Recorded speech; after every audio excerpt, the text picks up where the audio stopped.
मेरा नाम होशियार सिंह डडवाली है। मैं सोशल वर्कर हूँ और चंडीगढ़ में मैं सोशल वर्क करता हूँ और पर्यावरण संरक्षक भी हूँ। मैं इसी गाँव में जन्मा हूँ और 15-16 साल मैंने यहाँ पे गुजारे हैं। तो मैं बचपन से पर्यावरण को बचाने के लिए और समाज की सेवा के लिए बचपन से ही लगातार प्रयास करता रहता हूँ। और सोशल वर्क में मेरे इसी इलाके के लिए, गाँव के लिए और हिमाचल प्रदेश के लिए नहीं बल्कि पूरे भारत देश के लिए ही काफ़ी कुछ मेरा योगदान है। क्योंकि मैंने आज तक 1985 से लेके अब तक 40 साल पीजीए में गुजार दिए हैं चंडीगढ़ में लोगों की सेवा में। तो जिसमें 1200 से 1500 तक बड़े ऑपरेशन आज तक के लोगों के और 25,000 छोटे ऑपरेशन और 90,000 से 1 लाख तक मैं आज तक मरीज दिखा चुका हूँ।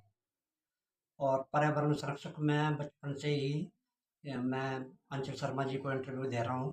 तो इनके पापा का मैं दोस्त हूँ बचपन का ही और आज तक हमारी दोस्ती पक्की चल रही है। तो पर्यावरण के बारे में जो मम्मी पापा ने सिखाया उसके लिए तब से करता आ रहा हूँ। तो याद है मुझे कि 5-6 साल की उम्र थी और हम पशु चराने जाते थे। तो सड़कें तो यहाँ होती थी और पूरे जो ये सुपर खाड्डे वो सारी खराब हो जाती थी। तो रामलीला के बहाने से सितंबर अक्टूबर में रामलीला होती थी। तो हम दोनों मैं और राकेश मिलके वो कठियाना तक इतनी चौड़ी चौड़ी सड़क बना देते थे कि जैसे जिसमें बस ट्रक आ जा सके। और शौक भी दोनों के एक ही थे कि या तो फौज में भर्ती होना या ड्राइवर बनना। तो राकेश जी ने भी शायद कोशिश की और मैंने भी की। तो वो रिश्वत के पैसे ना दे सका तो फौज में तो भर्ती हो नहीं सका मैं। और ड्राइवर घर वालों ने नहीं बनने दिया कि तेरी पूरी उम्र फ्री में सेवा करेंगे, ड्राइवर नहीं बनना है। तो ड्राइवर तो मैं नहीं बन सका लेकिन एक्टिविटी अब भी हैं ड्राइवरों वाली। और सोशल वर्कर के रूप में मेरा जहाँ मैं चंडीगढ़ रहता हूँ तो चंडीगढ़ पीजीए के पास एक कुंडालौरा कस्बा है। तो वहाँ सन 1985 में मैंने एक मकान बना लिया था और तब से वहीं रह रहे हैं। तो सबसे बड़ा योगदान मेरा 2002 में वहाँ पर तो 2 बसें चलाने का है। क्योंकि वहाँ जो बसें थी वो पंजाब में जाती थी तो लोकल ना कोई मिलती थी ना रुकती थी। तो 30 मई 2002 को मैंने बोटानिकल गार्डन का जब उद्घाटन हुआ था चंडीगढ़ का। तो बोटानिकल गार्डन में एक तरफ मेरा मकान है कुंडालौरा में और दूसरी तरफ सहारनपुर में भैया की कोठी है और बीच में बोटानिकल गार्डन है। तो उसका जब उद्घाटन हुआ तो सिर्फ 18 लोगों के दस्तखत करा के मैंने, गवर्नर साहब थे उस टाइम गवर्नर पंजाब और administrator Chandigarh general JFR lieutenant general retired JFR Jacob ji थे। तो उनको 18 लोगों की एप्लीकेशन दी थी। तो उन्होंने पूछा कि वो गोवा के थे। तो उन्होंने पूछा कि व्हाट इज़ योर प्रॉब्लम।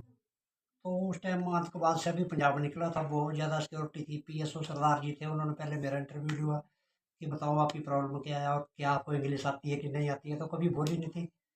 तो अब लोगों के साइन कराए थे तो क्या हुआ कि बोलनी पड़ी। तो उन्होंने पूछा कि व्हाट इज़ योर प्रॉब्लम। तो मैंने उनको बोला कि sir we are many people living from all over India in Kundalaura, Kunda Jassu and Kundalaura colony.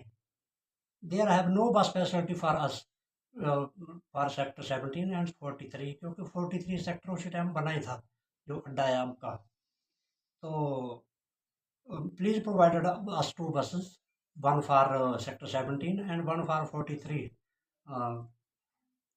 And then मैंने बोला sir thank you very much. तो उन्होंने उसी टाइम बोला PSO सरदार जी से, 5.5 साढ़े 6 फुट लंबे सरदार जी बिल्कुल पतले से, priority given to this application and immediate phone to director transport Chandigarh, provided 2 buses, one for 17 and one for 43। तो उस टाइम जो बसेस के नंबर चल रहे थे तो मेरी दुकान होती थी हिमाचल STD के नाम से। तो उस टाइम CHG चल रहा था, 5106 बस थी। वो बहुत नई बस आई थी उसी टाइम, तो बड़ी अच्छी जान पहचान थी ड्राइवरों से। तो वो काम किया। तो ऐसे करते करते करते करते साने हिमाचल अवार्ड मुझे मिल चुका है। काफ़ी अवार्ड मिलते रहते हैं। बस यही है कि इस गांव का नाम रोशन करना है।